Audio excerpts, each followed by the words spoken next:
Welcome to my channel Unique Dictation. Ramdhari खंड 1 exercise number 19। Exercise की speed 80 word पर minute होने वाली है। प्लीज़ चैनल को लाइक करें, सब्सक्राइब करें। तो आइए स्टार्ट करते हैं लिखना। स्टार्ट। महोदय, जब तक अहिंदी भाषी हिंदी को हृदय से स्वीकार नहीं करते तब तक वह राष्ट्रभाषा का स्थान नहीं पा सकती। और यह तभी हो सकता है जब वे यह समझें कि इसमें उनका भी योगदान है और उन्होंने इससे केवल लिया ही नहीं बल्कि इसे कुछ दिया भी है और उन पर कोई दूसरी भाषा लादी नहीं गई है, बल्कि यह उनकी ही भाषा है। मेरे कहने का अर्थ यह नहीं कि आप उनकी ही व्याकरण अपना लें।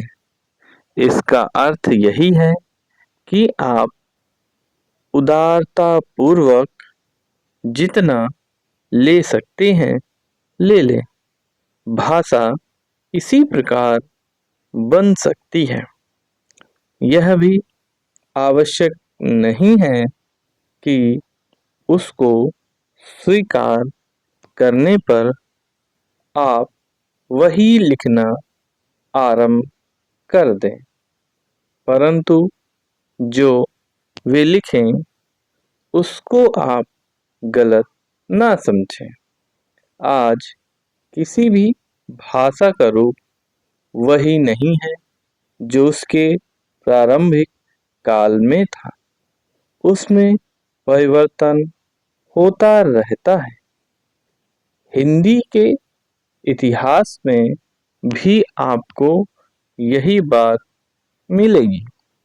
मैं हिंदी का कोई विद्वान नहीं हूँ, पर मैं अपने अनुभव से कह सकता हूँ कि उसमें भी पिछले 500-600 वर्षों में बहुत अंतर पड़ा है तथा पहले की और आज की हिंदी में काफी अंतर है।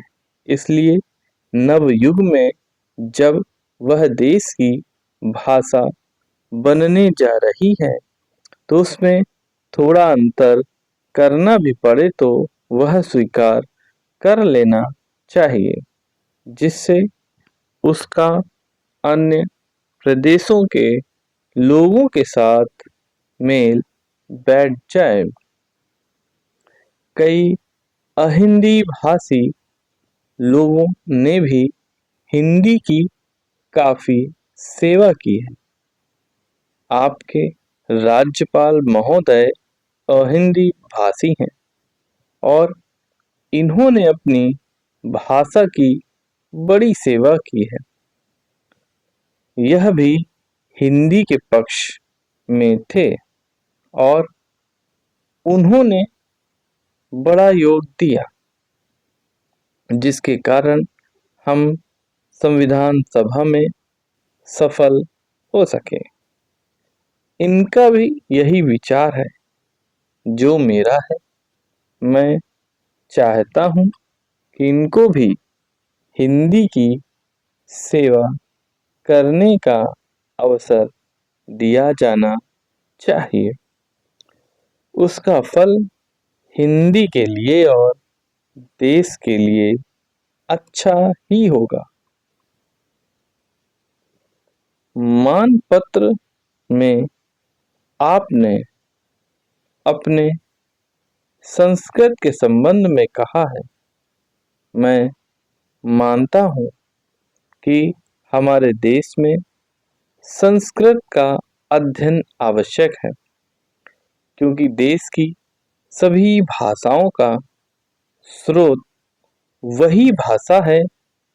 संस्कृत से हमारा संबंध अटूट है, इसकी पढ़ाई लिखाई कम हो गई है। यह हमारे लिए दुख की बात है।